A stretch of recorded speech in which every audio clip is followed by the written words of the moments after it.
বিশ্বকর্মা পুজোর দিন থেকে শুরু হচ্ছে পিতৃপক্ষ। কিন্তু এই সময়কালটি নিয়ে এত উৎসাহ কেন? পিতৃপক্ষের আসল গুরুত্ব এবং এর প্রভাব সম্পর্কে আপনার কৌতূহল নিশ্চয়ই অনেক। আসুন ধীরে ধীরে এই বিশেষ সময়ের রহস্য উন্মোচন করি এবং জানি কেন এটি আমাদের জীবনে এত প্রভাবশালী। প্রথমেই পিতৃপক্ষ শুরু হচ্ছে 17 সেপ্টেম্বর, বিশ্বকর্মা পুজোর দিন। কিন্তু কেন এই দিনটি এত বিশেষ? পিতৃপক্ষ হলো 15 দিনের একটি ধর্মীয় সময়কাল, যা ভাদ্রপদ মাসের পূর্ণিমা তিথি থেকে শুরু হয়। এই সময়ে পূর্বপুরুষদের উদ্দেশ্যে শ্রাদ্ধ ও তর্পণ করার নিয়ম রয়েছে। কিন্তু এই সময়কাল আসলে কিভাবে কাজ করে এবং আমাদের জীবনে কেমন প্রভাব ফেলে?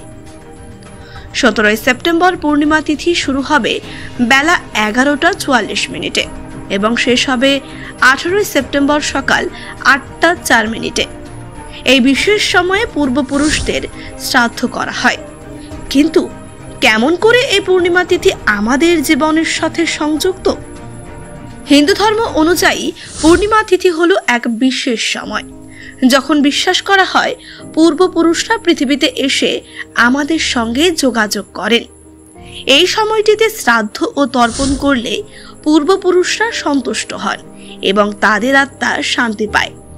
এটি কেবল একটি ধর্মীয় আচার নয়, বরং একটি আধ্যাত্মিক এবং মনস্তাত্ত্বিক অভিজ্ঞতা। এছাড়া পিতৃপক্ষে শ্রাদ্ধ ও তর্পণের নিয়মের মধ্যে রয়েছে কিছু বিশেষ বিধান। উদয়া তিথি অনুযায়ী শ্রাদ্ধ করা হয় এবং অপরাহু কাল ব্যাপিনী তিথিতে শ্রাদ্ধ কর্ম সম্পন্ন করা হয়। 28 সেপ্টেম্বর একটি বিশেষ দিন যখন কোনো সাধারণ শ্রাদ্ধকর্ম করা হয় না। এই দিনে শুধুমাত্র শস্ত্র, বিষ, অপঘাতে মৃত্যু হওয়া পূর্বপুরুষদের শ্রাদ্ধ করা হয়। চতুর্দশী তিথি যাদের মৃত্যু হয়েছে তাদের জন্য শ্রাদ্ধ করার বিধান রয়েছে সর্বপিতৃ অমাবস্যার দিনে। কিন্তু আসল কৌতূহল হলো এই সময়কালটি আমাদের জীবনে কেমন প্রভাব ফেলতে পারে। পিতৃপক্ষের মধ্যে পূর্বপুরুষদের উদ্দেশ্যে শ্রাদ্ধ ও তর্পণ করার মাধ্যমে আমরা তাদের প্রতি আমাদের শ্রদ্ধা ও ভালোবাসা প্রকাশ করি। এই সময়কাল আমাদের জীবনে সুখ ও শান্তি আনে, যা অনেকাংশে আধ্যাত্মিক শান্তি ও সান্ত্বনা প্রদান করে।